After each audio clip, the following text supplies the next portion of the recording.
أعوذ بالله من الشيطان الرجيم. بسم الله الرحمن الرحيم. رب اشرح لي صدري ويسر لي أمري واحلل عقدة من لساني يفقه قولي. رب يسر ولا تعسر وتمم بالخير. اللهم لا سهل إلا ما جعلته سهلا وأنت تجعل الحزن إذا شئت سهلا.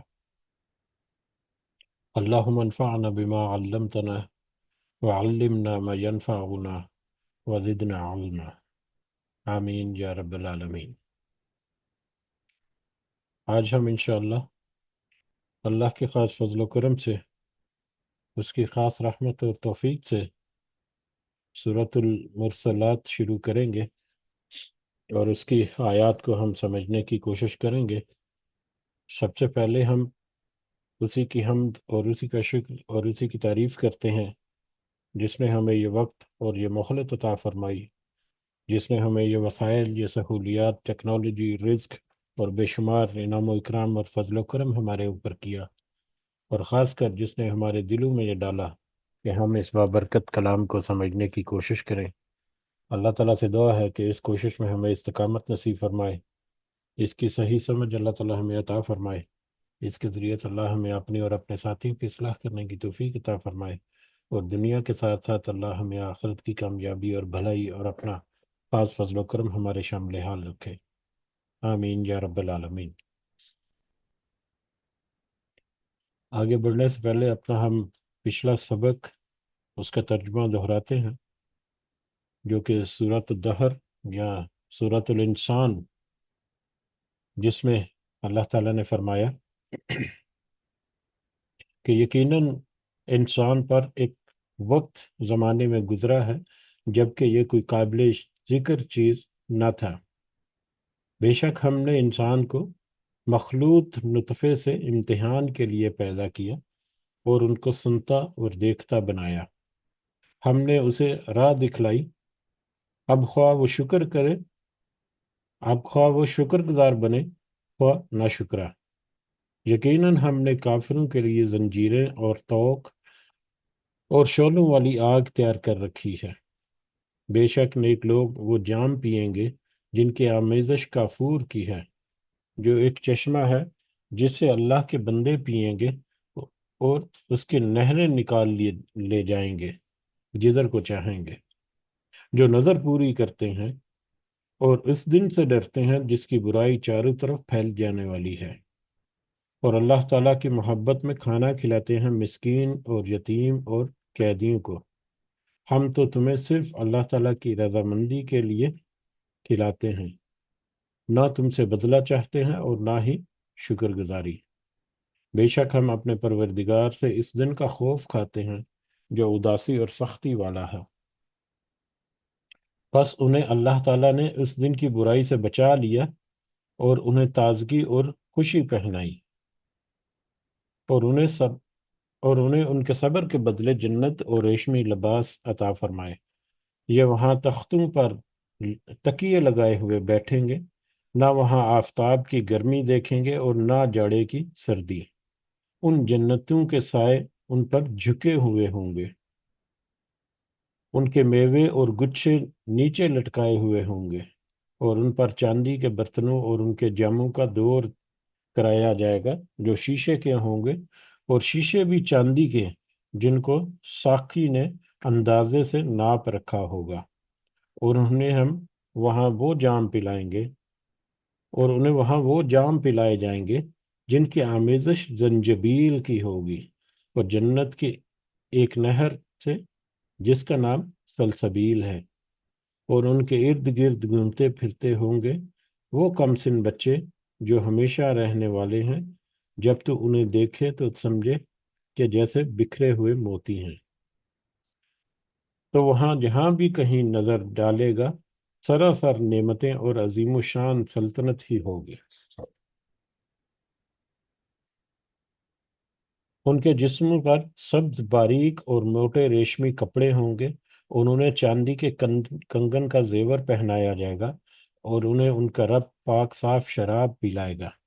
کہا جائے گا کہ یہ ہے تمہارے اعمال کا بدلہ اور تمہاری کوشش کی قدر۔ بے شک ہم نے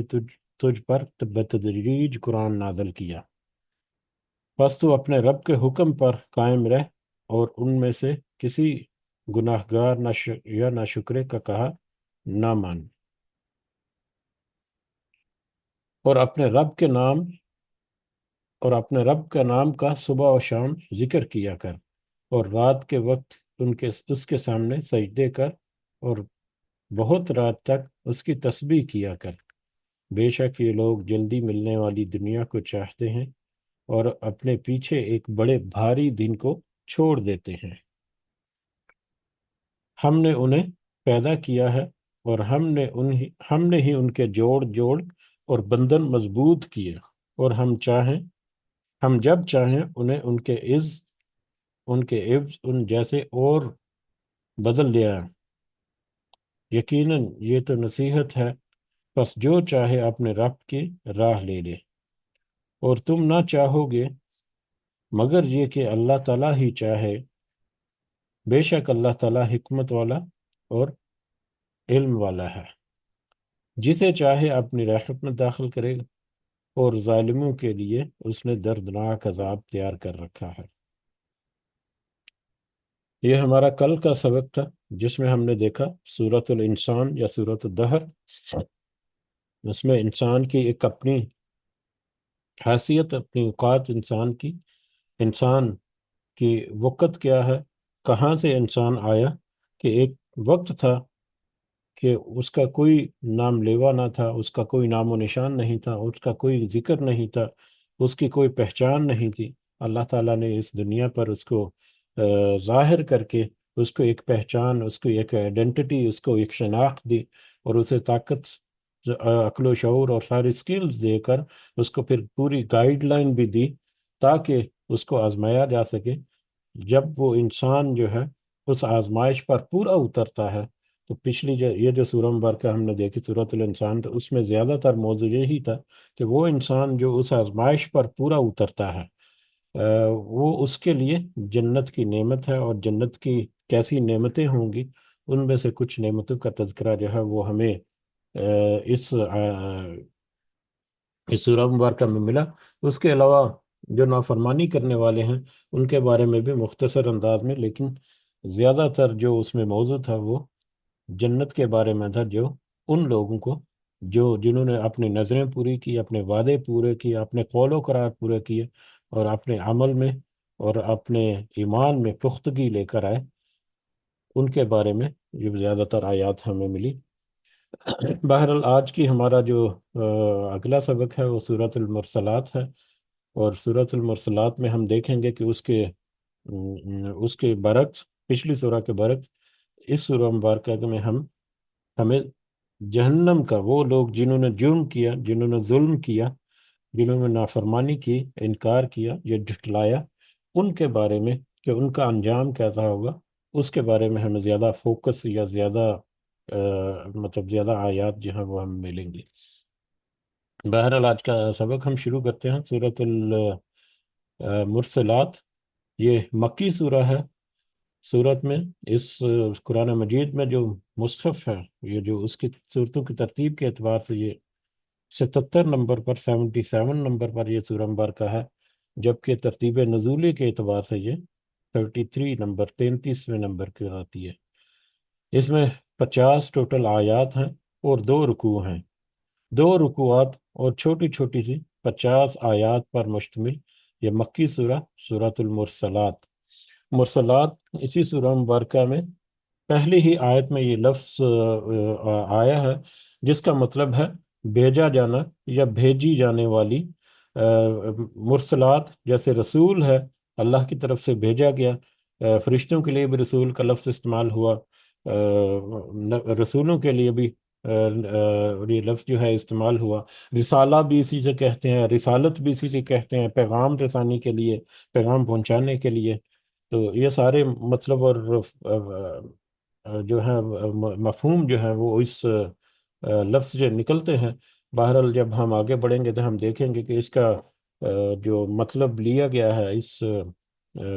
ان آیات میں، وہ ہواؤں کی طرف اشارہ ہے کہ جو اللہ تعالیٰ ہواؤں کو جو بھیجتا ہے ان کے بارے میں کچھ تذکرہ ہمیں ملے گا۔ اس کا زمانہ نزول کے بارے میں اگر ہم تذکرہ کریں تو یہ بالکل مدینہ سوری مکہ کے ابتدائی دور کی صورتوں میں سے سورہ ہے۔ اس کا جو نزول نمبر جو ہے 33 نمبر، جو وہ بھی ہمیں اشارہ کرتا ہے کہ یہ مکہ کی جو ابتدائی زمانے میں جو صورتیں نازل ہوئیں انہی میں یہ سورہ مبارکہ بھی ہے۔ اور اس میں اس کے بارے میں ایک روایت بھی ہے صحیح شائن میں کہ حضرت مسعود رضی اللہ تعالیٰ عنہ فرماتے ہیں کہ ہم منا کے ایک غار میں منا کے ایک غار میں تھے جب نبی کریم صلی اللہ علیہ وسلم پر سورۃ المرسلات کا نزول ہوا۔ آپ صلی اللہ علیہ وسلم اس کی تلاوت کر رہے تھے اور میں اسے حاصل کر رہا تھا کہ اچانک ایک سانپ آ گیا۔ نبی کریم صلی اللہ علیہ وسلم نے کہا کہ اسے مار دو، مگر وہ تیزی سے غائب ہو گیا۔ اس پر آپ نے کہا کہ تم اس کے شر سے اور وہ تمہارے شر سے بچ گیا۔ تو اس سے اندازہ ہوتا ہے کہ یہ مکہ کے ابتدائی دور کی شروع کے دور کی صورتوں میں سے ایک سورہ ہے۔ اس کے موضوعات کی طرف اگر ہم دیکھیں تو اس کا موضوع جو ہے وہ اس میں ایک آیت ہے جو کہ 10 دفعہ ریپیٹ ہوگی اس سورہ مبارکہ میں، جو کہ آیت ہے وَيْلٌ يَوْمَئِذٍ لِّلْمُكَذِّبِينَ۔ وَيْلٌ يَوْمَئِذٍ لِّلْمُكَذِّبِينَ، یعنی ہلاکت ہے، تباہی ہے، بربادی ہے، یا ویل ہے۔ ویل ایک ٹھکانہ، یا جہنم کی ایک گھاٹی، یا جہنم کی ایک وادی، یا جہنم کا ایک ٹھکانہ جو ہے اس کا نام بھی ہے۔ تو وہ ویل ہے اس دن ان لوگوں کے لیے جنہوں نے جٹلایا۔ اس دن کا ویل ہے اس دن کو جٹلانے والے کیا ہیں اور ویل کیا ہیں، اس کے بارے میں جب ہم یہ پہلی آیت آئے گی تو اس کے اوپر ہم تھوڑا سا اس کا ایک تمہیدی مفہوم جو ہے وہ سمجھنے کی کوشش کریں گے، تاکہ جب جب یہ آیت رپیٹ ہوگی تو ہم اس کا مفہوم جو ہے وہ سمجھ سکیں۔ تو بہرحال تقریباً یہی موضوع مجھے نظر آیا کہ اس پوری سورہ مبارکہ کا، کہ وہ لوگ جنہوں نے جٹلایا اس قرآن کو، اس نصیحت کو، اس ہدایت کو اور اس تعلیم کو، ان لوگوں کے لیے تباہی اور بربادی ہے۔ اور کیسے تباہی اور بربادی ہے، یا کیا ان کا ویل ہے، کیا ان کا جہنم میں ٹھکانہ ہے، کس طرح کا وہ ٹھکانہ ہوگا، اس کے بارے میں زیادہ تر آیات جو ہمیں اس سورہ مبارکہ میں ملتی ہیں۔ جیسا کہ ذکر ہوا پچھلی سورہ مبارکہ میں جنت کا تذکرہ زیادہ تھا۔ وہ لوگ جنہوں نے نظریں پوری کی، اپنے وعدے پورے کیے، قور و قرار اللہ کے ساتھ بھی اور دوسرے بندوں کے ساتھ بھی تھی، ان کو پورا کیا، تو ان کو جنت میں کیسے ٹھکانہ ملا۔ اسی طرح سے اس سورہ مبارکہ میں وہ لوگ جنہوں نے جھٹلا دیا اللہ کی نعمتوں کو اور نعمت ہدایت کو، ان کا ٹھکانہ ویل جو ہے وہ کیسا ہوگا، اس کے بارے میں ہمیں زیادہ آیات اس میں ملیں گی۔ اور یہ پوری کی پوری سورہ مبارکہ جو ہے تقریباً اسی موضوع پر ہمیں گھومتی ہوئی محسوس ہوتی ہے۔ تو بہرحال شروع کرتے ہیں اسی تمہید کے ساتھ۔ اعوذ باللہ من الشیطان الرجیم، بسم اللہ الرحمن الرحیم۔ والمرسلات غرفا، قسم ہے بھیجی جانے والی متواتر، متواتر بھیجی جانے والی کی قسم ہے۔ متواتر بھیجی جانے والی یا مسلسل بھیجی جانے والی، یہاں پر یہ پہلی جو اس میں 5 آیات ہیں، پہلی 5 آیات کے بارے میں کچھ ایک رائے جو ہے مختلف علماء کی یا مختلف مفسرین کی، وہ ایک مختلف ہے۔ کچھ کا خیال ہے کہ یہ پہلی 4 5 آیات جو ہیں یہ ہواؤں کے بارے میں ہیں، کہ اللہ تعالیٰ ہواؤں کو بھیجتا ہے مختلف انداز میں۔ کچھ کا خیال ہے کہ یہ فرشتوں کے بارے میں ہے، جن فرشتوں کے ذریعے سے وہی جو ہے، یا نزول قرآن بھی انہیں فرشتوں سے ہوا، فرشتے کے ذریعے سے ہوا، یا فرشتوں کے ذریعے سے اللہ تعالیٰ احکامات جو ہے وہ بھیجتا ہے دنیا میں ان کو امپلیمنٹ کرنے کے لیے۔ تو کچھ کا خیال ہے کہ فرشتوں کے بارے میں یہ آیات ہیں، لیکن زیادہ تر مفسرین جو ہے ان کے خیال میں یہ ہواؤں کا ہے۔ اور کچھ کا یہ خیال ہے کہ پہلی 3 آیات اس میں وہ ہواؤں کے بارے میں ہے، اور باقی اگلی 2 آیات جو ہیں چوتھی اور پانچویں وہ فرشتوں کے بارے میں ہے۔ لیکن زیادہ گمان یا زیادہ خیال وہ یہی ہے کہ یہ ساری کی ساری آیات جو ہیں یہ ہواؤں کے بارے میں تذکرہ کرتی ہیں۔ اور ہواؤں کے حساب سے اگر ہم یہی فرق جو ہے ہمیں نظر آئے گا، جیسا کہ اس ترجمے میں ہم دیکھتے ہیں کہ ہواؤں کا تذکرہ ہے، جبکہ دوسرا قرآن مصحف جس میں سے ہم ترجمہ دیکھتے ہیں مولانا جوناگڑھی کا، اس میں فرشتوں کے بارے میں یہ آیات جو ہیں اس حوالے سے اس کا ترجمہ کیا گیا ہے۔ تو بہرحال دونوں مفہوم بھی ہو سکتے ہیں، اور عین ممکن ہے، واللہ عالم بالصواب۔ بہرحال اس میں جو ہواؤں کا تذکرہ ہے، اس کے اعتبار سے ہم اس کو اگر دیکھیں تو ہوا جو ہے، اس روئے زمین پر ہوا کی اہمیت کس قدر زیادہ ہے کہ زندگی کا ایک مطلب جو بنیادی ضرورتیں ہیں کہ اس زمین کے اوپر، اس کے لیے ہوا جو ہے وہ انتہائی ایک اہم اور کلیدی رول ادا کرتی ہے۔ جہاں پر ہوا ناپید ہو جائے، وہاں پر زندگی کا تسلسل جو ہے وہ مشکل ہوتا ہے، کیونکہ یہ ہوا جو ہے دوسرے دوسرے جو مطلب گیسز ہیں، ان کے ساتھ ساتھ یہ آکسیجن کو بھی کیری کرتی ہے، جو کہ انسانوں کی اور دیگر جو حیوانات ہیں ان کی زندگی کو برقرار رکھنے کے لیے ایک انتہائی اہم مطلب ریکوائرمنٹ ہے۔ اسی طرح سے یہ کاربن ڈائی آکسائڈ کو بھی کیری کرتی ہیں، جو کہ خارج ہوتی ہیں، مطلب اسی طرح سے جاندار مخلوق سے اس کو وہ پھیلاتی ہیں اور اس کو دور کرتی ہیں اور اس کو اڑا کر لے جاتی ہیں۔ تو اس کے علاوہ باقی دیگر موسم کی تغیر جو ہے اس میں بڑا اہم رول ادا کرتی ہیں۔ بہت سارے اہم رول ہیں اس ہوا کے، جس میں سے کچھ کی طرف اشارہ جو ہے وہ ہمیں ان آیات میں ملے گا۔ بہرحال مختصر کر کے ہم چلیں اگر، تو اس ہواؤں کا تذکرہ اللہ تعالیٰ نے کیا اور ان کی قسم اللہ تعالیٰ نے کہی کہ قسم ہے، یہ وہ ہوائیں جو مسلسل چلتی ہیں، ہر وقت چلتی رہتی ہیں، کہیں پر ہمیں احساس ہے یا نہیں، لیکن وہاں پر ہوا موجود ضرور ہوتی ہے۔ ہوا کی موجودگی جو ہے وہ انسان کی اور دیگر جو جانور جو حیات ہے ان کے لیے بہت اہم رول پلے کرتی ہے۔ تو اس ہوا کا بیجا جانا جو ہے یہ ایک بہت بڑی نعمت اور بہت بڑی قدرت کی نشانی ہے اللہ تعالیٰ کی۔ اور جیسا کہ ہمیں پتہ ہے کہ جب اللہ تعالیٰ قسم کھاتا ہے تو قسم ظاہر ہے اس وقت کے دور کے اعتبار سے یہ مشرکین جو ہے ان کے سامنے، تاکہ جس چیز کی قسم کھائی جا رہی ہے اس کی حقیقت، اس کی جو اس کی جو اہمیت اور افادیت ہے، اس کو ان کو بڑی اچھی طرح سے سمجھ ہو، ادراک ہو۔ اسی لیے حوالے سے کہتے ہیں کہ جو فرشتوں کے بارے میں یہ آیات کہتے ہیں، تو فرشتے جو ہیں وہ تو غیر غائب قسم کی چیز ہیں، ان کے اوپر یقین کرنا جو ہے اتنا آسان نہیں، اور خاص کر مشرک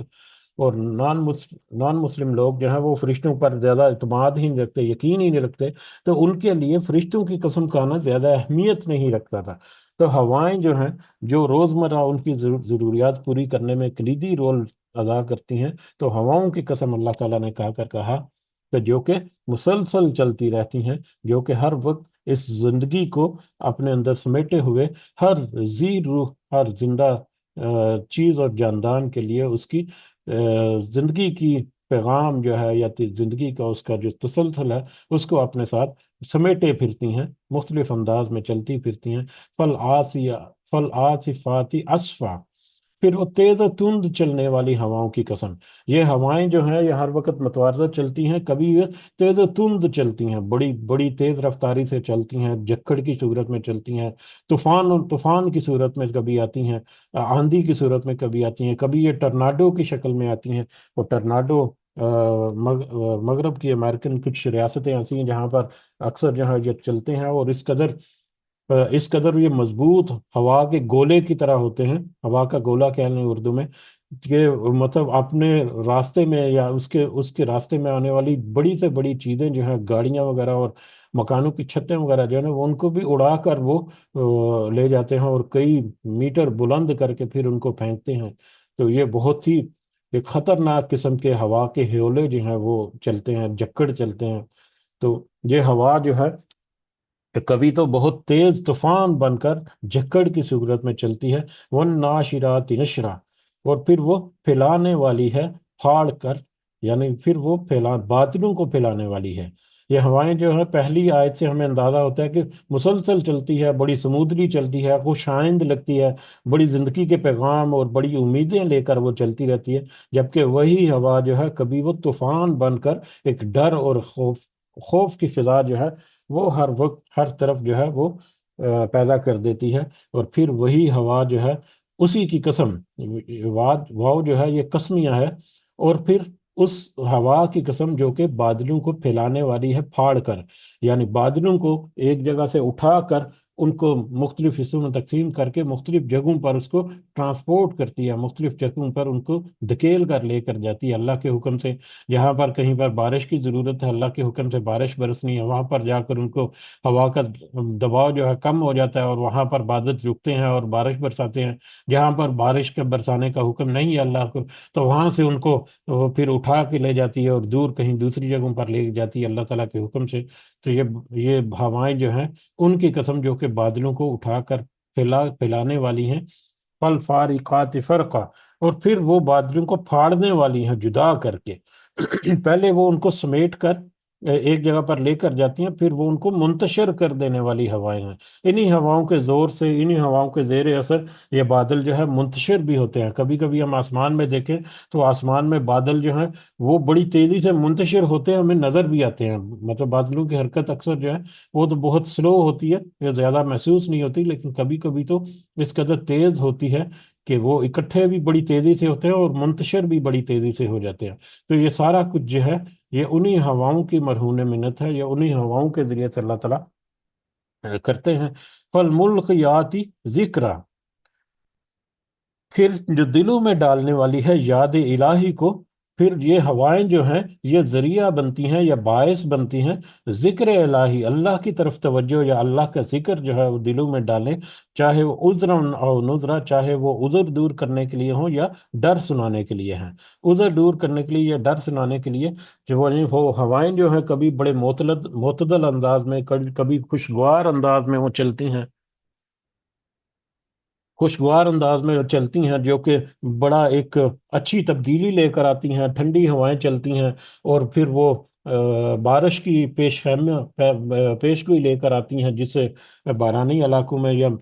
جہاں پر بارش کی ضرورت ہے وہاں پر لوگ جو ہیں وہ خوش ہوتے ہیں ان کو دیکھ کر۔ اور پھر کبھی کبھی وہ بڑے غضبناک طریقے سے بھی آتی ہے کہ وہ اس کو دیکھ کر اس کا خوف آ جاتا ہے، تو اس کی مختلف کیفیات جو ہے وہ انسان کے اوپر مختلف اثر جو ہے وہ چھوڑتی ہیں۔ اور یہ سارا کچھ مطلب جو ہے ہواؤں کے مرہون منت ہوتا ہے، تو کبھی وہ اللہ کا قریب قرب جو ہے وہ اس کی طرف راغب کرتی ہیں، اور اللہ کا شکر انسان کرتا ہے اور اللہ کے ساتھ اس کی الفت جو ہے وہ بڑھتی ہے۔ کبھی جو ہے وہ اللہ کا ڈر جو ہے وہ اس میں سے نظر آتا ہے کہ یہ ہوائیں جو ہیں کس انداز سے چل رہی ہیں، اللہ خیر کرے تو اللہ تعالیٰ آسانی کرے، تو اس طرح کے معاملات میں تو مختلف طرح کی ہوائیں جو ہیں وہ مختلف طرح کے پیغامات لے کر آتی ہیں، اور انسان کے دل کے اوپر روحانی اعتبار سے وہ مختلف اثر جو ہے وہ چھوڑتی ہیں۔ تو یہ چوتھی اور پانچویں آیت کو اگر اگر تو فرشتوں کے اعتبار سے کیا جائے، جیسا کہ دوسرے اکثر ترجمے جو ہیں، کئی ترجمے جو ہیں اس میں ہواؤں کے پہلی تین آیات جو ہیں وہ ہوائیں، اور چوتھی اور پانچویں آیت اور اسی کے ساتھ چھٹی آیت مل کر وہ فرشتوں کے بارے میں ہے۔ تو فرشتوں کے بارے میں اگر ہم دیکھیں تو یہ جو فرشتے ہیں یہ آسمان سے وہی لے کر آنے والے آتے ہیں۔ فارقات فرقہ، وہ حق اور باطل کی تمیز جو ہے وہ لے کر آنے والے ہیں، یعنی کہ وحی کے ذریعے سے حق اور باطل کو واضح کر دینے والے ہیں زمین پر بنی نوع انسان کے لیے۔ جو بھی مختلف طریقے اللہ تعالیٰ کے ہیں وہی پہنچانے کے، رسولوں کے ذریعے سے، پھر رسولوں کے ذریعے پھر آگے امت تک پہنچتے ہیں، تو پھر وہ وحی کے ذریعے سے وہ دلوں میں اللہ کا ذکر جو ہے وہ ڈالتے ہیں، تاکہ کوئی عذر اور بہانہ نہ رہے، تاکہ انسان کے اوپر حجت جو ہے وہ تمام کر دی جائے، اور تاکہ انسان کو ڈرا دیا جائے کہ اگر اس نے اپنا اصلاح نہ کی تو کل کو اس کے ساتھ کیا معاملات ہونے والے ہیں۔ تو بہرحال یہ دونوں طرح کے اس کے ترجمے ہو سکتے ہیں، اور دونوں ہی عین ممکن ہے کہ اس کے مطلب ہو، لیکن کیونکہ ہواؤں کا تذکرہ تسلسل سے چل رہا ہے، اور دیکھیں اگر یہ لا لا آ رہا ہے آیت کے خاتمے پر، تو اس کا مطلب ہے کہ یہ پچھلا حصہ جو ہے آیت کا وہ ابھی مکمل نہیں ہوا، اس موضوع کا وہ آگے بھی چل رہا ہے، تو اس سے ہمیں اندازہ ہوتا ہے کہ یہ پورا جو ہے وہ ہواؤں کی طرف اشارہ ہے۔ بہرحال اس کے اب یہ کس بات پر قسم کھائی؟ یا کس کس بات کو بیان کرنے کے لیے ایک قسمیہ انداز جو ہے اللہ تعالیٰ نے اپنایا، قسمیں کھا کر ہواؤں کی، ان ہواؤں کی جن کی اہمیت اور افادیت جو ہے ایک بنی نوع انسان اپنی آنکھ سے، اپنے روزمرہ کی زندگی سے اس کا احساس کرتا ہے، اس کو محسوس کرتا ہے۔ انما توعدون لواقع، کہ بے شک تم سے جو وعدہ دیے جاتے ہو وہ ضرور واقع ہونے والی ہے۔ کہ جس طرح سے یہ ہوائیں تمہارے سامنے آتی ہیں اور تمہیں زندگی میں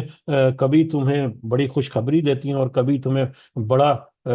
مطلب خوف میں مبتلا کر دیتی ہیں، اسی طرح سے جس طرح سے یہ ہوائیں حقیقت ہے، اسی طرح سے یہ بات بھی حقیقت ہے کہ وہ دن جس کا تم سے وعدہ کیا جاتا ہے، یعنی قیامت کا دن، وہ تو ضرور واقع ہو کر رہے گا، ضرور اور ضرور جو ہے وہ آ کر رہے گا۔ یہ اپنی بات میں شدت پیدا کرنے کے لیے، یا اپنی جو بات ہے جو قیامت کے بارے میں، اس کے حقیقت کو جاننے کے لیے ایک دوسری بڑی حقیقت جس کو انسان آلریڈی جانتا ہے، اس کو تذکرہ کر کے، اس کی قسم کھا کر اللہ تعالیٰ جو ہے وہ بات ذکر کرتے ہیں۔ اکثر اس انداز میں ہمیں آیات جو ہیں ملتی ہیں قرآن مجید میں۔ اور پھر وہ قیامت کا دن جب واقع ہوگا تو اس وقت کیا منظر ہوگا؟ فَإِذَا النُّجُومُ طُمِسَتْ، پس جب ستارے مٹا دیے جائیں گے، وَإِذَا السَّمَاءُ فُرِجَتْ، اور جب آسمان پھاڑ دیا جائے گا۔ جب آسمان مٹا دیا جائے، ستارے مٹا دیا جائیں گے اور آسمان پھاڑ دیا جائے گا، یعنی آسمان پر تباہی اور بربادی اور ہر وقت آگ برستا ہوا جو ستارے اور سیارے آپس میں ٹکرائیں گے، اور ہر وقت وہ اس قدر ہولناک کیفیت ہوگی آسمانوں کے اوپر، یہ اس کا تذکرہ ہے کہ آسمانوں کے اوپر آگ برس رہی ہوگی پگھلتے ہوئے تانبے کی طرح سے۔ ستارے جو ہیں وہ ٹوٹ پھوٹ کا شکار ہوں گے، ختم ہو جائیں گے، مٹ جائیں گے، اور آسمان جو ہے اس میں بھی پھاڑ دیا جائے گا، یعنی توڑ پھوڑ کر دیا جائے گا ہر طرف۔ وَإِذَا الْجِبَالُ نُسِفَتْ، اور جب پہاڑ اڑا دیے جائیں گے، پہاڑوں کو اڑا دیا جائے گا، یعنی پہاڑ اپنی گرفت جو ہے زمین کے اوپر اس کو چھوڑ دیں گے۔ یعنی زمین کی جو کشش ہے، وہ کشش جو ہے وہ ختم ہو جائے گی، اور ہر چیز جو ہے وہ اڑتی پھرے گی، پہاڑ جو ہے وہ اڑتے پھریں گے، اور زمین کی کشش جو ہے وہ در حقیقت باندھے ہوئے ہے، اپنی طرف کھینچے ہوئے ہر چیز کو، جو چیز جو ہے جتنا زیادہ ماس رکھتی ہے، ماس یعنی ماس جتنا زیادہ اس کے اندر مادہ ہے، اتنا زیادہ وہ بھاری ہے، اور جتنا زیادہ وہ بھاری ہے اس کا مطلب یہ ہے کہ اتنا ہی زیادہ مضبوطی سے زمین جو ہے وہ اپنی طرف کھینچتی ہے۔ لیکن قیامت کے دن اس کی جو کشش ثقل ہے وہ ڈھیلی پڑ جائے گی، اور پہاڑ جو ہیں وہ اس کثرت سے نکل جائیں گے اور اڑتے پھریں گے، جیسے کہ اگر خلا میں دیکھیں ہم کہ خلا بازوں کو کچھ ویڈیو کلپس میں کہ وہ کس طرح سے اڑتے پھرتے ہیں، اور ان کے کوئی ایک جگہ پر وہ نہیں ٹک سکتے آرام سے، اسی طرح سے پہاڑوں کی کیفیت ہوگی کہ ان کی جڑیں جو ہیں وہ کھوکھلی ہو جائیں گی اور وہ اڑتے پھریں گے۔ وَإِذَا الرُّسُلُ أُقِّتَتْ، اور جب رسولوں کو وقت مقرر پر لایا جائے گا، اور پھر قیامت قائم ہوگی، اور اس قیامت قائم ہونے کے بعد وہاں پر رسولوں کو لایا جائے گا گواہی دینے کے لیے۔ ہر امت کا نبی اور رسول جو ہے وہ اپنی قوم کر وہاں پر گواہی دے گا کہ میں نے تو اللہ تیرا پیغام جو ہے تجھ تک پہنچا دیا، اور یہ گواہی ہوگی حجت کا اتمام کرنے کے لیے۔ گو کہ بہت سارے انداز میں پورے ایویڈنسز جو ہے وہ وہاں پر موجود ہوں گے، انسان کی اپنی کیفیت یا اس کی اپنی جو حالت ہے وہی اس کے لیے کافی ہوگی کہ آگے کسی طرح کی کوئی بات نہ کرے، یا کوئی بہانہ یا عذر اس کے پاس نہ ہو، لیکن اس کے باوجود اس کا نامہ اعمال بھی اس کے سامنے رکھا جائے گا۔ کچھ دوسرے جو ہے گواہی بھی وہاں پر ان کے سامنے، ان کے اپنے اعزاز جو ہے انسان کے، وہ اس کے خلاف وہاں پر گواہی دیں گے، اور پھر رسولوں اور نبیوں کو بھی وہاں پر گواہ کے طور پر پیش کیا جائے گا کہ کیا تم نے پیغام پہنچایا کہ نہیں پہنچایا، اور رسول کہیں گے کہ ہم نے تو تیرا پیغام جو ہے وہ پوری طرح سے ایمانداری سے پہنچا دیا تھا۔ بہرحال وہ جب رسولوں کو وقت مقرر پر لایا جائے گا، جس وقت مقرر ہے اللہ تعالیٰ کی طرف سے، اس وقت رسولوں کو گواہی کے لیے وہاں پر حاضر کیا جائے گا۔ لِأَيِّ يَوْمٍ أُجِّلَتْ، کس دن کے لیے ان امور کو مؤخر کیا گیا؟ یہ امور جو ہیں، یعنی یہ امور قیامت کے امور جو ہیں، جس میں حساب کتاب لینا، جس میں نامہ اعمال کو کھول دینا، جس میں مطلب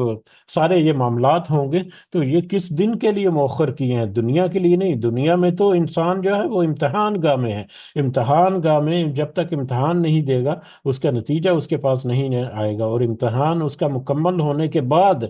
آخرت میں اس کا جو نتیجہ ہے اس کو مؤخر کیا گیا ہے، یعنی اس کے نتیجے کو ڈیلے کیا گیا ہے اس کی موت کے بعد تک، اس کی موت سے پہلے تک اس کو گیسٹ پیپر ضرور دے دیے، جیسا کہ کل ذکر ہوا اس میں جو کوشچن آئیں گے آخرت میں وہ ضرور اس کو بتا دیے، لیکن اس کا نتیجہ جو ہے اس نے پیپر کو کیسے سالو کیا، کیسے اس نے جوابات لکھے، اس کا نتیجہ جو ہے وہ آخرت تک مؤخر کیا ہوا ہے، لیوم الفصل، یہ اس دن یعنی فیصلے کے دن تک کے لیے ان کو مؤخر کیا گیا ہے، تاکہ فیصلے کے دن یہ سب کچھ سب کے اوپر واضح ہو جائے۔ وما ادراک ما یوم الفصل، اور آپ کیا جانیں کہ فیصلے کے دن کیا ہے، فیصلے کے دن کیسا ہوگا، فیصلے دن کی اصل حقیقت اور حیثیت کیا ہوگی، وہاں پر کیا منظرنامہ ہوگا، اس کے بارے میں کچھ آیات جو ہیں وہ تو اللہ تعالیٰ نے ذکر کی، کچھ احادیث سے بھی ہمیں پتہ چلتا ہے کہ وہاں پر کیا ماحول ہوگا، کیا منظرنامہ ہوگا، لیکن اس کی اصل حیثیت، اس کی اصل جو ویو ہے وہ تو وہاں پر جب انسان پہنچے گا تو اس وقت پتہ چلے گا، تو اس اصل میں وہ کیا دن ہے۔ وَيْلٌ يَوْمَئِذٍ، یہ دن کیسا ہوگا، وَيْلٌ يَوْمَئِذٍ لِّلْمُكَذِّبِينَ، یہ ہلاکت اور تباہی اور بربادی ہے، اور یہ ویل ہے کہ اس دن کو جٹلانے والوں کے لیے، اس دن سب جھٹلانے والوں کے لیے، یعنی قیامت کے دن سب جھٹلانے والے جو ہیں ان کے لیے ویل ہے، ہلاکت ہے، بربادی ہے۔ اب یہ کیونکہ یہ آیت جو ہے وَيْلٌ يَوْمَئِذٍ لِّلْمُكَذِّبِينَ، یہ 10 مرتبہ رپیٹ ہوگی آگے جا کر، اور مختلف جگہوں پر اس کے سیاق و سباق کے مطابق اس کا مفہوم تقریباً وہی ہے، لیکن اس کا انداز بیان جو ہے یا اس کا مفہوم جو ہے وہ تھوڑا سا اس میں اس کے بیان کرنے میں تھوڑا سا فرق آئے گا اس کے سیاق و سباق کے مطابق۔ تو اس کو اگر ہم یہیں پر سمجھ لیں کہ ویل جو ہے، جیسا کہ پہلے تذکرہ ہوا کہ ایک تو اس کا مطلب جو ہے وہ ہلاکت اور بربادی کا بھی لیا جاتا ہے، اور دوسرا ویل جو ہے جہنم کے ایک بہت ہی برے ٹھکانے کے بارے میں بھی کہا جاتا ہے، اور ویل کے بارے میں کہا جاتا ہے کہ اس قدر برا اور اس قدر وہ سخت اور اس قدر وہ سخت سزا والا یا عذاب کی جگہ ہے کہ جہنم بھی اس سے پناہ مانگتی ہے، اس قدر وہ شدید عذاب کا مقام ہے جہنم میں۔ تو دوسرا ہلاکت، جہنم کا ٹھکانہ یا ہلاکت ہے اس دن سب جھٹلانے والوں کے لیے، اس دن کو جھٹلانے والے جہاں، اب یہ جھٹلانے والے کون ہیں؟ جٹلانے والے مختلف انداز سے اس کا ترجمہ جو ہے وہ ہم دے سکتے ہیں، اور سارے کے سارے اس کا معنی جو ہے اس میں داخل ہو جاتے ہیں یہاں پر۔ وَيْلٌ یوم للکافرین بھی ہو سکتا تھا، للمشرکین بھی ہو سکتا تھا کہ مشرکوں کے لیے ہلاکت ہے یا کافروں کے لیے ہلاکت ہے، یہ جٹلانے والوں کے لیے ہلاکت یہاں پر لکھا، اور اس کے جٹلانے والوں کی جو ایک دائرہ ہے اس معنی کا وہ بہت وسیع ہو جاتا ہے۔ اس میں جٹلانے والے گو کے ظاہری طور پر تو وہی ہیں جو اس وقت قرآن کو جٹلا دیتے تھے یا رسول صلی اللہ علیہ وسلم کو جٹلا رہے تھے، یعنی کافر اور مشرکین اس وقت کے، لیکن کوئی بھی بندہ جو کہ اللہ کے پیغام کو جھٹلاتا ہے، چاہے وہ سرے سے اس کو قبول کرنے سے ہی انکار کر دے، چاہے اس کو قولی طور پر اقرار کر کے جیسے کہ منافقین کا رویہ تھا، لیکن اپنے ظاہری عمل سے قولی طور پر یعنی کہ ظاہری عمل سے تو اس کا اوپر اوپر سے تو لگے مسلمان ہے، لیکن دل سے اس نے قبول نہیں کیا، چاہے کوئی اس کو دل سے قبول کرے لیکن ظاہری اعتبار سے اس کے اوپر عمل پیرا نہ ہو، یہ سارے کے سارے مکذبین میں ہیں، سارے کے سارے وہ لوگ ہیں جو اس آیت کو، اس قرآن کو، اس حدیث کو اور اس پیغام کو، اس نصیحت کو، اس حکم کو، اللہ کے حکموں کو جٹلاتے ہیں، اپنی منمانی کرتے ہیں، اپنی مرضی سے سارا کچھ کرنا ہے۔ تو یہ سارے اس کی کیٹیگری میں نان مسلم بھی آتے ہیں ساری طرح کے، اور اس کی کیٹیگری میں اکثر اوقات جو ہے وہ لوگ بھی شامل ہو سکتے ہیں جو کہ اپنے آپ کو مسلمان کہتے ہیں، لیکن کیونکہ وہ مطلب اللہ کے احکامات کو پیچھے کرتے ہیں، پسے پش ڈال دیتے ہیں، اپنی منمانی کرتے ہیں، بہت ساری واضح آیات ہونے کے باوجود وہ ان کے خلاف جاتے ہیں، بلکہ الٹا کئی دفعہ تو اس کی مخالفت کر رہے ہوتے ہیں اپنے معاملات میں جیسے چل رہے ہوتے ہیں لے کر۔ تو یہ سارے جو ہیں یہ جھٹلانے والے ہیں، یہ انکار کرنے والے ہیں اللہ کی اس نصیحت کو قبول کرنے کا، یا نصیحت کو قولی طور پر قبول تو کر لیا لیکن پریکٹیکلی اس کو اپنانے کے لیے وہ انکار کرتے ہیں۔ تو یہ مفہوم جو ہے یہ کیری کرے گا تقریباً ہر جگہ پر جہاں پر بھی یہ آیت آئے گی۔ تو ہلاکت ہے اس دن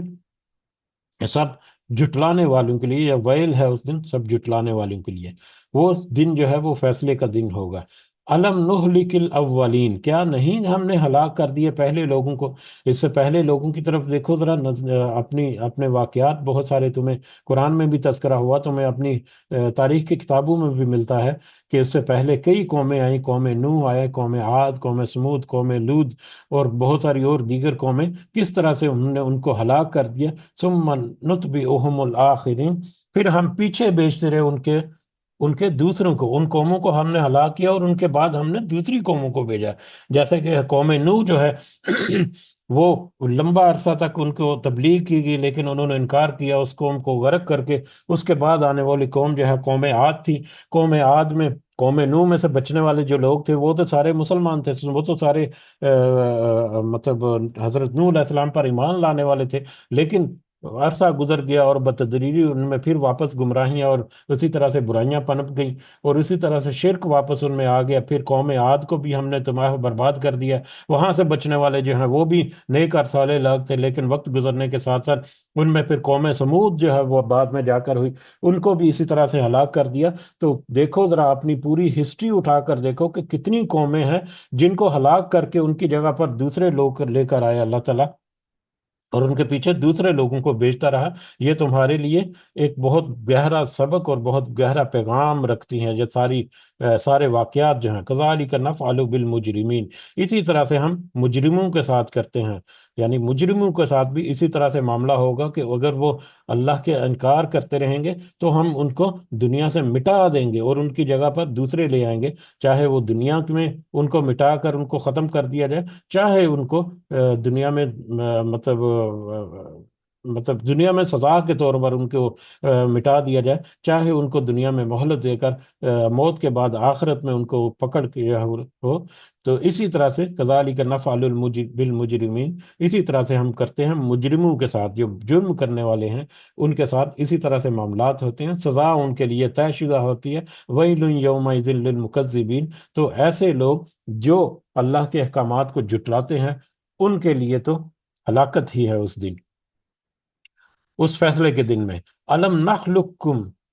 کیا نہیں ہم نے پیدا کیا تمہیں من ماء مہین، ایک پانی کے حقیر قطرے سے؟ کیا ہم نے پانی کے ایک حقیر قطرے سے، یعنی مخلوط نطفہ جس کا پچھلی سورہ مبارکہ میں ذکر ہوا، کیا ہم نے اس کے ذریعے سے انسان کو پیدا نہیں کیا؟ یہ انسان کو اپنی اصل اوقات کو بار بار اللہ تعالیٰ یاد کراتا ہے کہ تم ہو کیا، تمہاری اصل حیثیت اور اصل اوقات کیا ہے، کہ تم تو بالکل کوئی چیز ہی نہیں تھے، کوئی نام و نشان بھی نہیں تھے تمہارے۔ پھر ایک امید جو ہے وہ جاگی ایک وقت میں آ کر، پھر وہ ایک ناتواں انسان پیدا ہوا، اور پھر اس کو سارے وسائل اللہ تعالیٰ نے دیے، نصیحت دی، اس کے باوجود اب تم اس طرح سے مطلب اللہ کے سامنے تکبر کرتے ہو۔ فَجَعَلْنَاهُ فِي قَرَارٍ مَّكِينٍ، پھر ہم نے اس کو ٹھہرایا ایک ٹھکانے میں محفوظ، پھر اس کو ہم نے ایک محفوظ ٹھکانے میں ٹھہرایا، یعنی وہی مخلوط نطفہ جو ہے، زائگوٹ، جو سب سے ارلیسٹ فارم ہے انسان کی، فزیکل فارم سب سے ارلیسٹ جو ہے کسی بھی انسان کی، وہ زائگوٹ ہے، یہ مخلوط نطفہ جو ہے۔ تو پھر اس کو مادر رحم میں ایک محفوظ ٹھکانہ، جس کی 3 لیئر یا 3 تہیں ہیں، اس میں پھر اللہ تعالیٰ نے اس کو ایک محفوظ مقام پر کچھ ٹھہرایا، الی قدر معلوم، ایک معین مدت کے لیے، یعنی وہی 9 ساڑھے 9 ماہ کے لیے وہاں پر اس کی پرورش ہوئی، ابتدائی اس کے اعضاء جو ہیں وہ ڈیولپ ہوئے، اس کا رنگ روپ جو ہے وہ وہاں پر آیا، اس کی شکل و صورت وہاں پر واضح ہو گئی، اور پھر وہ اس انسان کو جیتا جاگتا ہم نے پیدا کر دیا۔ فقدرنا، پھر ہم نے اندازہ لگایا، فنعم القادرون، تو دیکھو کہ کیسا اچھا ہے ہمارا اندازہ۔ پھر ہم نے اندازہ لگایا، یعنی اس کی ضرورت کی جتنی چیزیں ہیں بقدر ضرورت اس کو باہم پہنچا دی، جتنی ان کو ضرورتیں تھیں اس کے پیدا ہونے کے دوران، وہی مخلوط نطفے سے لے کر اس کی زندگی،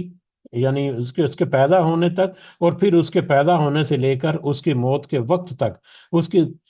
اس کی ضرورت کی جتنی چیزیں تھیں، اس ضرورت کی چیزوں میں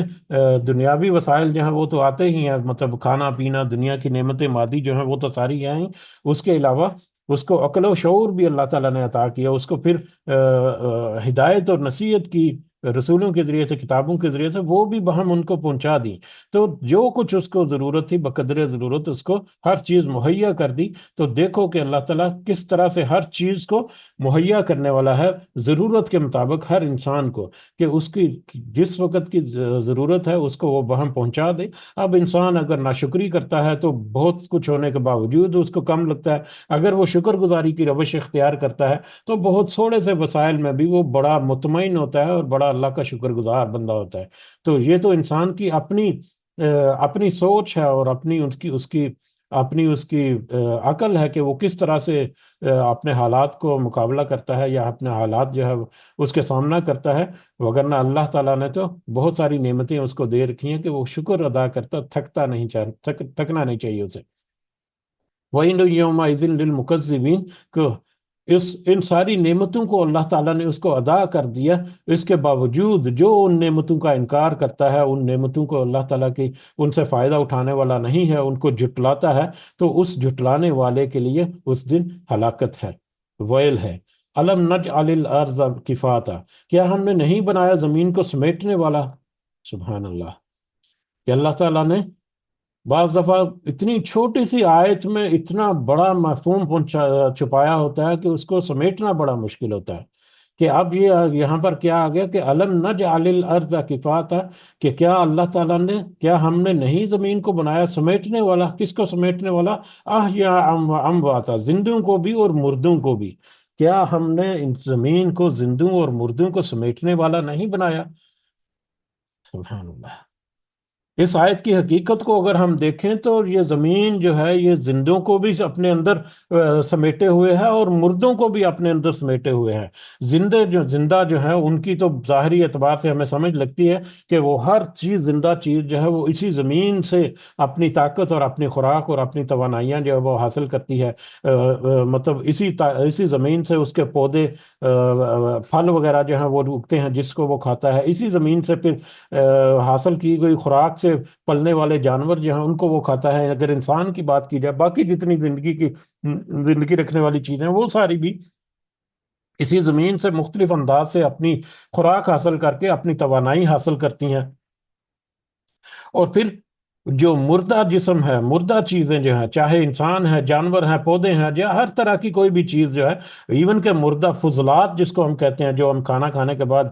ٹوائلٹس وغیرہ میں ہمارا جو فضلہ ہے، اس کو بھی یہ زمین جو ہے وہ سمیٹ لیتی ہے۔ ہر طرح کے فضلے اور ہر طرح کی مردہ چیزیں جو ہیں وہ بھی زمین کو سمیٹ لیتی ہے۔ اور اگر زمین جو ہے وہ مردہ چیزوں کو اور فضلات کو اگر زمین قبول نہ کرے، اس کو قبول کرنے سے انکار کر دے، تو آنن فانن ایک لمحہ بھی بہت زیادہ ہے کہ زمین کے اوپر ہر طرف جو ہے تعفن پھیل جائے، اور ہر طرف ایسی کیفیت ہو جائے کہ انسان کی زندگی جو ہے وہ اجیرن ہو جائے، اور بلکہ زندگی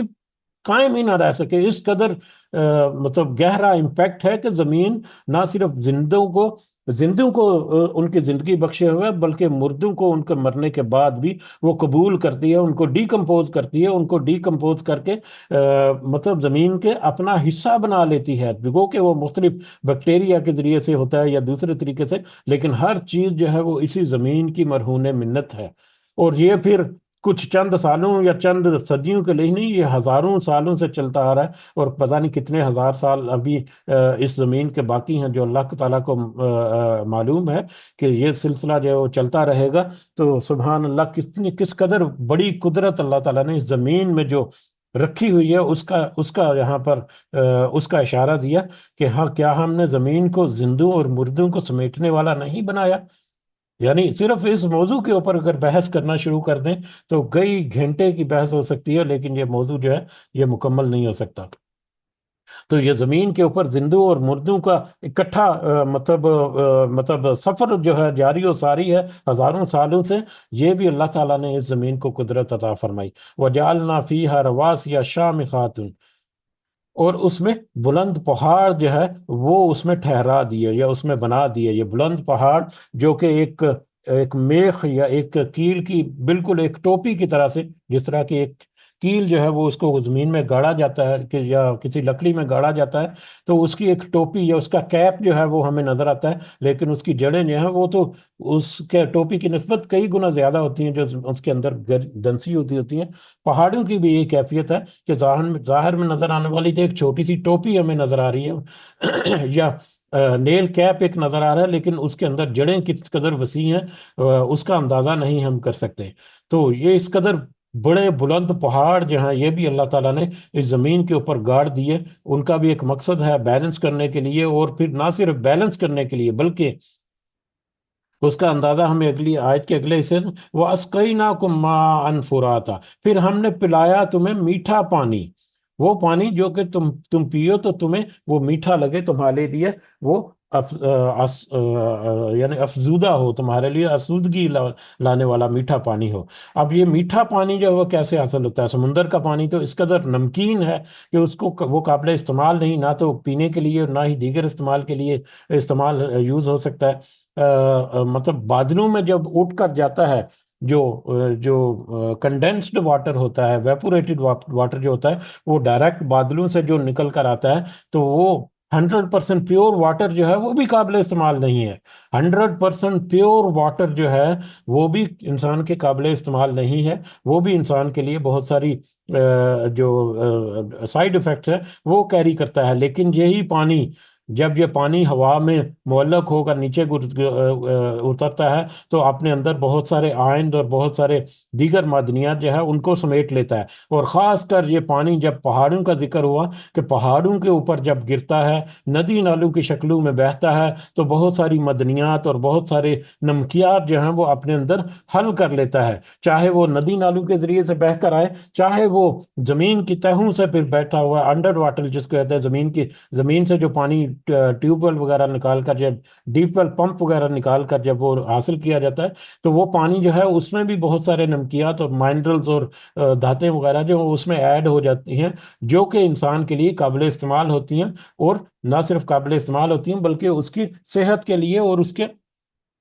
اس کی صحت کے لیے بھی ضروری ہوتے ہیں وہ سارے کا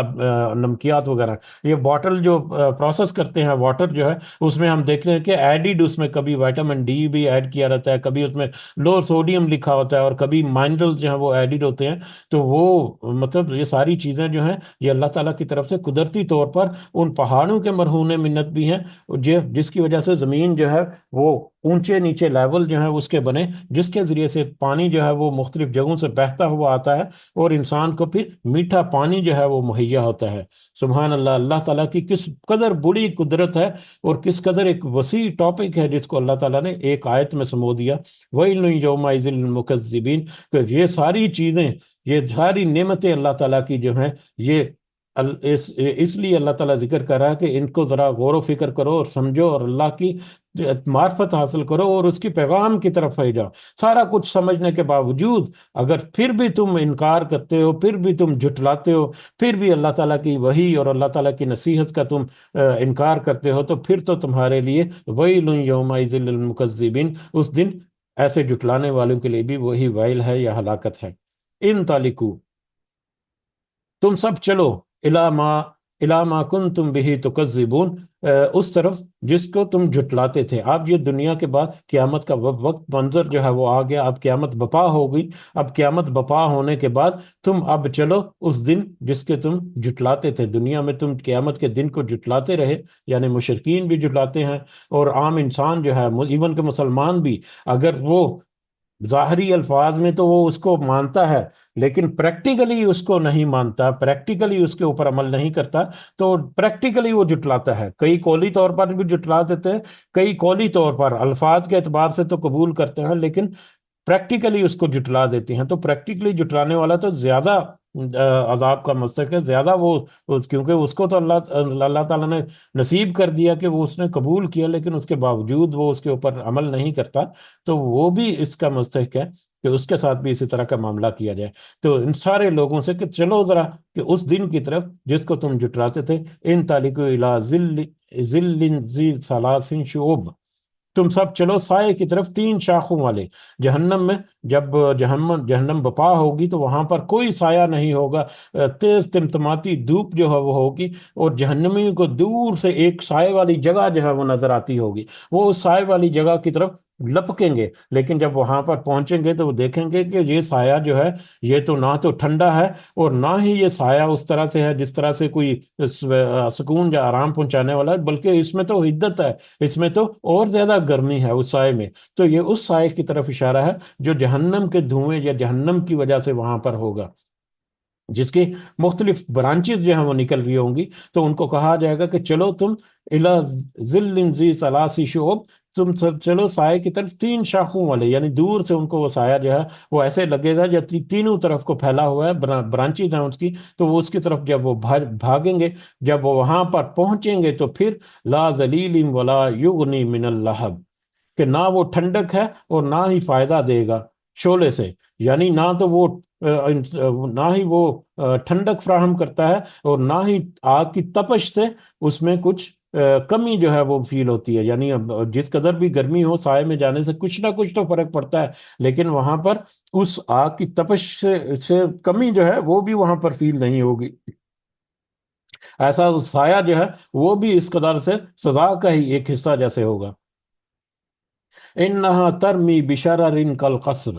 بے شک وہ پھینکے جائیں گے چنگاریوں کو محل جیسی، بے شک وہاں پر آگ جو ہے وہ جہنم کی آگ وہ اس قدر بھڑک رہی ہوگی، اس قدر وہ بے قابو ہو رہی ہوگی، اپنی جو جہنم کی حدیں جو ہے ان کو کراس کر کر کے اس طرح سے وہ لپک رہی ہوگی کہ اس کے شعلے جو ہیں وہ چنگاریاں جو ہیں وہ ایسی محل جیسی، محل یعنی جس طرح سے محل ہوتے ہیں بڑے بڑے، اس انداز سے وہ چنگاریاں جو ہیں وہ باہر کو گر رہی ہوں گی، جیسے آگ جو ہے لکڑی کی آگ جب جلائی جاتی ہے تو کئی دفعہ اس میں سے چنگاریاں جو ہیں نکلتی ہیں، چھوٹی چھوٹی چنگاریاں ہوتی ہیں، لیکن جہنم کی چنگاریاں جو ہیں وہ اس قدر بڑی ہوں گی کہ جیسے کہ بڑے بڑے محل جو ہیں وہ باہر کو، آگ کے گولے جو ہیں وہ باہر کو پھینکے جا رہے ہیں، کأنہ جاملات صفر، گویا کہ ان کی کیفیت ایسی ہوگی ان شعلوں کی یا ان چنگاریوں کی، گویا کہ وہ اونٹ ہوں زرد، کہ جیسے کہ بڑے بڑے اونٹ جتنے بڑے بڑے گولے جو ہیں زرد طرح کے وہ پھینکے جا رہے ہیں چنگاریوں کی طرح سے، اور جب وہ بھڑک رہی ہے آگ لکڑی سے تو اس سے جو شعلے نکلتے ہیں تو اس سے بھی ڈر لگتا ہے، اس سے بھی اپنا بچاؤ انسان کرتا ہے۔ تو جہنم کی آگ جو ہے وہ اس قدر بھڑک رہی ہوگی کہ اس میں اونٹ جیسے بڑے بڑے گولے محلوں جیسے جو ہیں وہ وہاں پر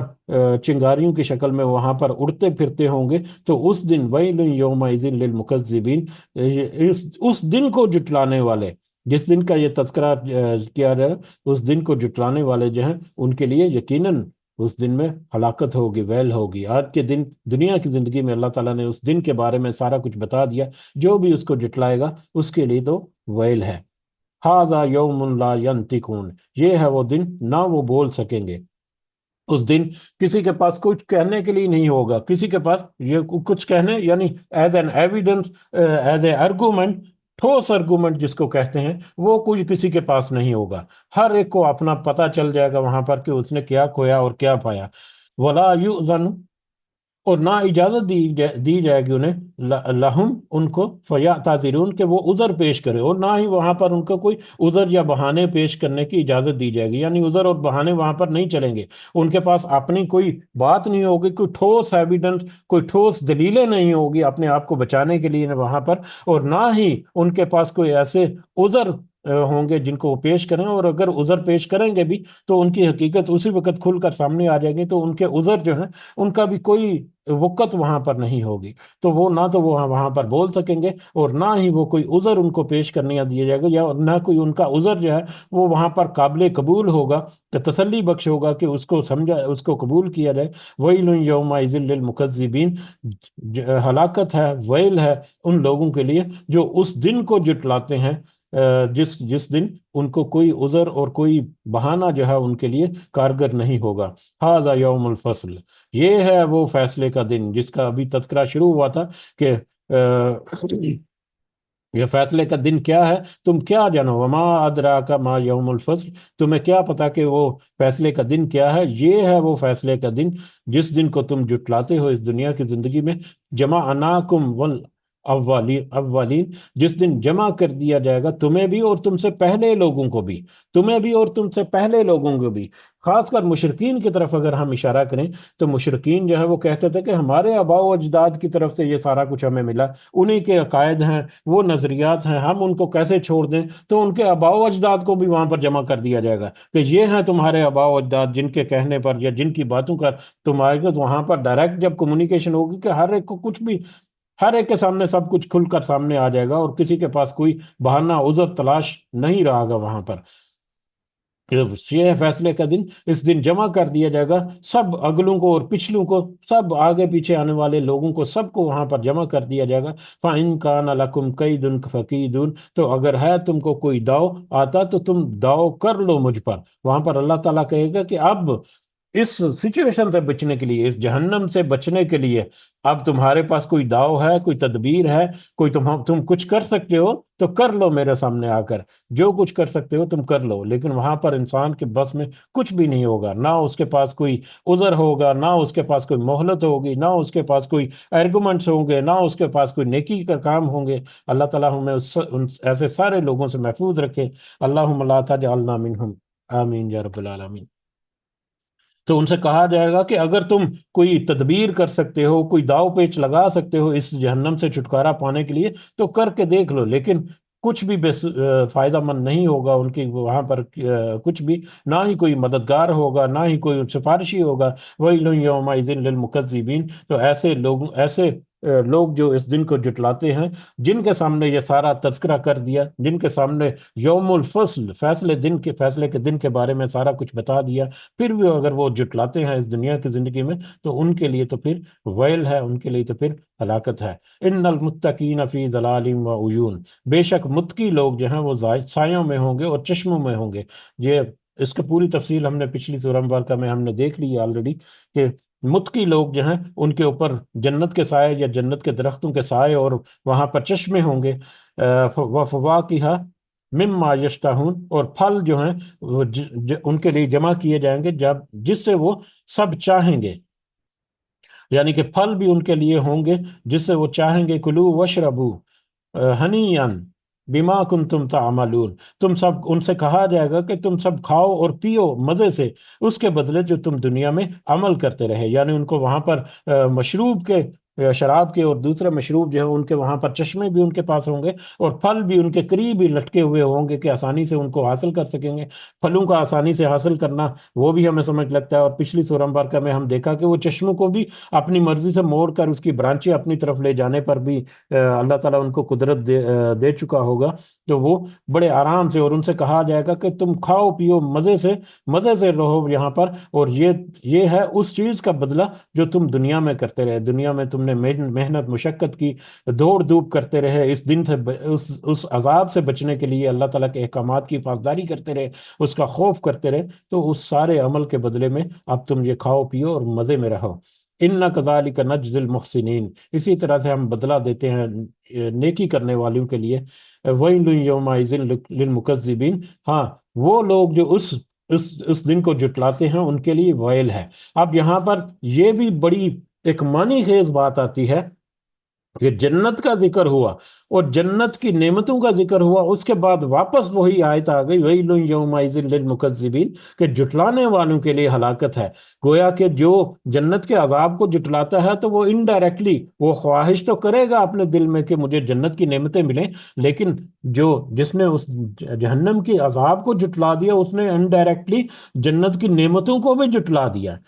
وہ یعنی کہ اگر وہ قیامت کے دن پر ایمان ہی نہیں لاتا تو پھر جہنم کیا اور جنت کیا، اس کے لیے تو سب برابر ہے، اس کا تو انکار ہی اس کے لیے کافی ہے کہ اس کو ویل میں، یا اس کی تباہی اور بربادی ہو، یا ویل جو ہے ٹھکانہ وادی کا، وہاں پر اس کو پہنچا دیا جائے۔ تو جنت کا جس نے انکار کر دیا، جہنم کا جس نے انکار کر دیا، ایسے لوگوں کے لیے ہلاکت ہے یا ویل ہے۔ کلو، تم سب کھا لو، وتمتعوا، اور فائدہ اٹھا لو، قلیلاً، تھوڑا سا، انکم مجرمون، بے شک تم سب مجرم ہی ہو۔ یہ دنیا کے جو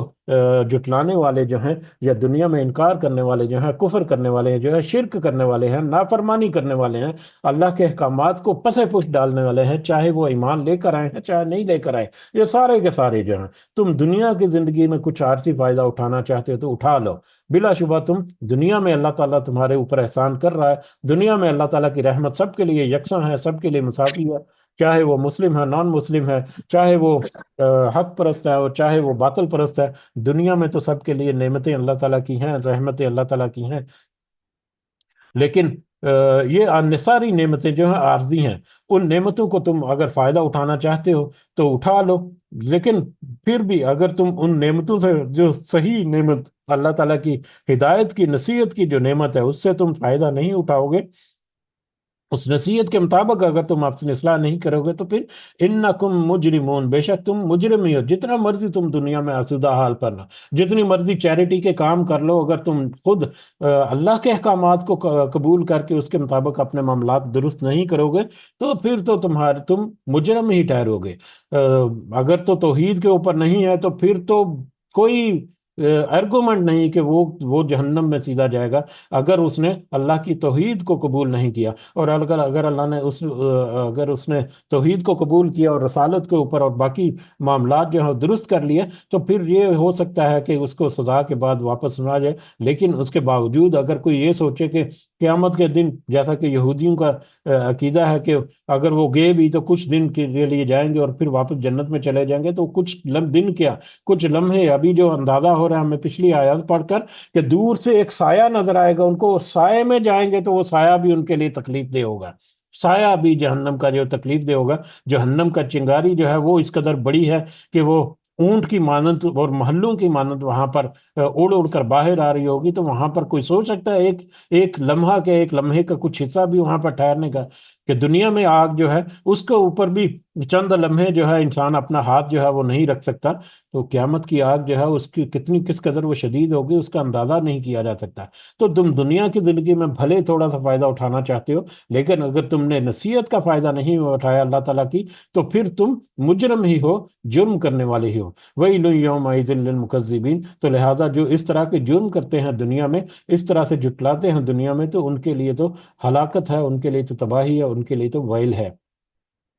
وَإِذَا قِيلَ لَهُمُ ارْكَعُوا لَا يَرْكَعُونَ، جب ان سے کہا جاتا ہے کہ تم رکوع کرو یا جھک جاؤ تو وہ جھکتے نہیں ہے۔ اب یہ رکوع کرنا یا جھکنا جو ہے، اس کے دونوں پہلو، جو دونوں معنی جو ہیں وہ اس میں ہمیں نظر آتے ہیں۔ ایک پہلو تو یہ ہے کہ جب ان سے کہا جاتا ہے، جیسا کہ یہ ترجمہ کیا گیا ہے کہ جب ان سے کہا جاتا ہے کہ جھک جاؤ، اللہ کی نصیحت اور ہدایت کے سامنے اپنا سر تسلیم خم کر دو، تو وہ اس کو قبول نہیں کرتے اور اس کے سامنے اپنا سر تسلیم خم نہیں کرتے، جھکتے نہیں، یعنی اللہ کی نصیحت کو، اللہ کی ہدایت کو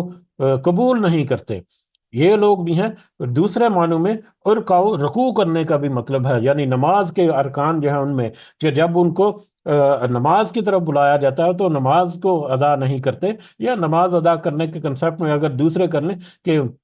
ہدایت اور رہنمائی اللہ تعالیٰ کی طرف سے ملی اسے، اس نے زبان سے اسے قبول کر لیا، ہو سکتا ہے دل میں بھی اس نے قبول کر لیا کہ ہاں ٹھیک ہے اللہ تعالیٰ ایک ہی ہے، توحید پر قائم آ گیا، رسالت پر اس نے یقین کیا، لیکن اس کے باوجود اللہ تعالیٰ کے حکموں کی اگر نافرمانی کرتا ہے تو وہ بھی اسی بریکٹ میں آئے گا کہ جب اس سے کہا گیا کہ اللہ تعالیٰ کے حکموں کی فرمان برداری کرو تو وہ اس سے اعراض کرتا ہے، اس سے پیچھے بھاگتا ہے، یا اس سے کنی کتراتا ہے، یا اس سے ایوائڈ کرنے کی کوشش کرتا ہے، گویا کہ وہ اللہ کے سامنے جھکنے سے کتراتا ہے یا جھکنے سے وہ انکار کرتا ہے۔ تو اس کی وسعت بھی بہت زیادہ ہو سکتی ہے۔ جب ان سے کہا جاتا ہے کہ تم جھک جاؤ اللہ کے سامنے، اللہ کی ہدایت اور اس کی نصیحت کے مطابق، تو وہ جھکتے نہیں ہیں، اس کو وہ قبول نہیں کرتے۔ وَيْلٌ يَوْمَئِذٍ لِّلْمُكَذِّبِينَ، تو ایسا انکار کرنے والے جو ہیں، ایسا ہٹ درمی پر اڑے رہنے والے جو لوگ ہیں، ان کے لیے بھی وہی ویل اور ہلاکت ہے، کیونکہ انہوں نے بھی اس دن کو جھٹلا دیا۔ فَبِأَيِّ حَدِيثٍ بَعْدَهُ يُؤْمِنُونَ، پھر کس بات پر اس کے بعد وہ ایمان لائیں گے؟ اب اس اس سے کھلی اور اس سے واضح نصیحت کیا اس کے لیے ہو، اس سے کھلی اور واضح آیات کیا ہوں، اس سے آسان الفاظ کیا ہوں کہ جن کو وہ سمجھیں گے اور جن کو وہ قبول کریں گے، تو اس سے بڑی یا اس سے آسان اور کون سی بات ہے جس پر ایمان لائیں گے یہ کافر؟ آمنا باللہ، ہم ایمان لائے اے اللہ، یا ہم اللہ پر ایمان لائے۔ تو اس آیت کے آخری حصے پر یہ آمنا باللہ میں نے یہاں پر کوٹ کیا یاد دہانی کے لیے، جیسا کہ سورت القیامہ کی آخری آیت کے ضمن میں ہم نے دیکھا تھا ایک حدیث کا تذکرہ، ہم اس کو دوبارہ سے ایک دفعہ یاد دہانی کے لیے دہرا لیتے ہیں تاکہ ہمیں یاد رہے۔ گو کہ وہ حدیث جو ہے کچھ کے قریب وہ ہے وہ ضعیف ہے، لیکن اکثر جو ہے وہ دوسری کچھ روایات یا حدیث جو ہیں ان کے ساتھ جب تقابلی جائزہ لیا جائے تو اس میں اس کی حقیقت جو ہے وہ کچھ اندازہ ہوتا ہے کہ نبی کریم صلی اللہ علیہ وسلم جو ہے وہ قرآن کی آیات جب پڑھتے تھے تو ان کا جواب بھی دیا کرتے تھے ساتھ ساتھ، ان کی ان کے موضوع کے اعتبار سے بہت ساری آیات ہیں، ان میں 3 آیات کا اس حدیث میں تذکرہ تھا جو ہم نے اس دن دہرائی تھی سورہ قیامہ میں۔ سورہ قیامت کی آخری جو آیت ہے اس پر تھی۔ بہرحال وہ 3 آیتیں کون سی ہیں؟ ایک تو سورہ 3 ہے، سورہ 3 کی آخری آیت جو ہے علیہ صلی اللہ بِأَحْكَمُ الْحَاكِمِينَ، تو اس کے جواب میں کہنا چاہیے بلا وَأَنَا عَلَى ذَلِكَ مِنَ الشَّاهِدِينَ۔ اس کا ترجمہ کچھ یہ ہے کہ آیت کا ترجمہ یہ ہے کہ کیا اللہ سب حاکموں سے بڑا حاکم نہیں ہے؟ تو اس کے جواب میں جو جواب ہے بلا وَأَنَا عَلَى ذَلِكَ مِنَ الشَّاهِدِينَ، کہ کیوں نہیں، میں اس پر گواہی دینے والا ہوں، جو گواہی دینے والا ہوں کہ ہاں اللہ جو ہے وہ سب حاکموں سے بڑا حاکم ہے۔ اسی طرح سے سورہ قیامت کی جو آخری آیت ہے جو کہ ہے الیس ذالک بقادر علی ان یحیی الموتى، تو کیا وہ اس پر قادر نہیں کہ مرنے والوں کو پھر سے وہ زندہ کر دے؟ تو اس کے جواب میں ہے بلا، ہاں کیوں نہیں، اللہ بالکل قادر ہے کہ وہ مرنے والوں کو دوبارہ سے زندہ کرے۔ اور اسی طرح سے یہ تیسری آیت جو ہے، یہ تیسری آیت سورۃ المرسلات کی آخری آیت، سورۃ المرسلات کی آخری آیت فَبِأَيِّ حَدِيثٍ بَعْدَهُ يُؤْمِنُونَ، کہ پھر اور اس سے آسان اور کیا بات ہے کہ جس کے اوپر وہ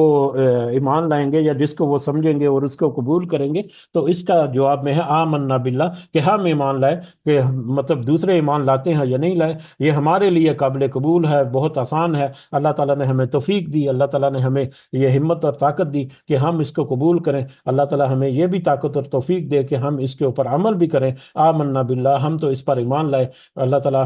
ہمیں اس پر ایمان لانے کے ساتھ ساتھ ان پر عمل کرنے کے بھی توفیق عطا فرمائے۔ آمین یا رب العالمین، وما علینا الا البلاغ المبین۔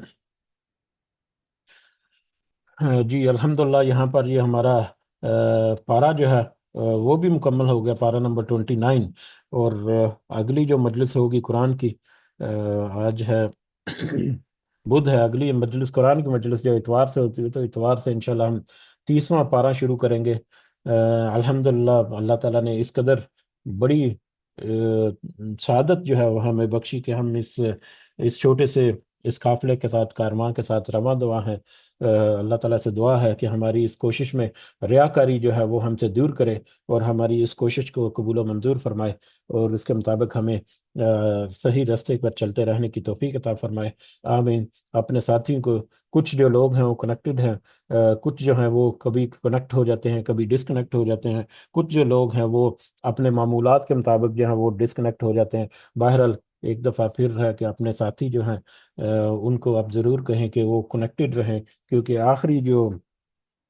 پارہ ہے اس میں چھوٹی چھوٹی صورتیں آئیں گی آگے جا کر، اور تقریباً ہم دیکھ رہے ہیں کہ یہ ساری صورتیں جو کافی عرصے سے چل گئی وہ زیادہ تر کسی ایک موضوع کے اوپر ہی پوری اس میں بحث ہوتی ہے، تو آگے جانے والی صورتیں جو ہیں ان میں اور زیادہ خوبصورتی یہ بھی ہوگی کہ وہ مختصر سی ہوں گی، ایک ہی موضوع کے اوپر ہوں گی، اور بہت ہی اہم ہوں گی ہمارے سمجھنے کے لیے، ہمارے جاننے کے لیے، اور زیادہ تر جو ہیں وہ آگے مکی صورتیں ہی ہوں گی سوائے چند کے۔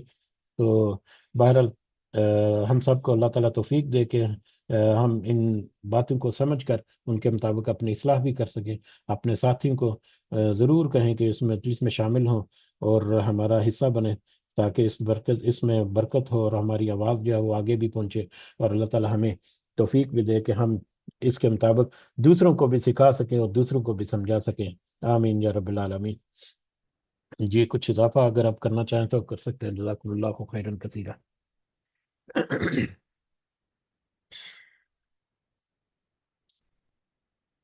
جی ٹھیک ہے، وقت میرا خیال ہے کافی ہو چکا ہے، اختتام کی طرف جاتے ہیں۔ اللہ تعالیٰ سے ہم سب کا حامی ناصر ہو، ہمارے سارے معاملات میں اللہ تعالیٰ خاص رحمت اور خاص مدد اور خاص رہنمائی اور خاص نصیحت اور ہدایت ہمیں عطا فرمائے، اور جو اللہ تعالیٰ نے ہمیں رزق عطا کیے ہیں ان میں برکت بھی عطا فرمائے، اور ان رزق میں سے ہمیں اللہ تعالیٰ آخرت کمانے کی بھی توفیق عطا فرمائے۔ ہمارے والدین جو اس دنیا میں حیات ہیں ان کو اللہ تعالیٰ صحت سے بھرپور زندگی عطا فرمائے، ہمیں بھی اور ہمارے والدین کو بھی اور ہماری اولاد کو بھی اللہ تعالیٰ ارذل العمر سے محفوظ رکھے، اور جو اس دنیا سے گزر گئے ہمارے والدین اور سارے عزیز و اقارب اور مومنین اور مومنات، اللہ تعالیٰ سب کو جنت الفردوس میں اعلیٰ مقام عطا فرمائے۔ رب ارحمہما کما ربیانی صغیرا، رب ارحمہما کما ربیانی صغیرا، رب ارحمہما کما ربیانی صغیرا۔ میرے والدین کو بھی اپنی دعاؤں میں ضرور یاد رکھیا کریں،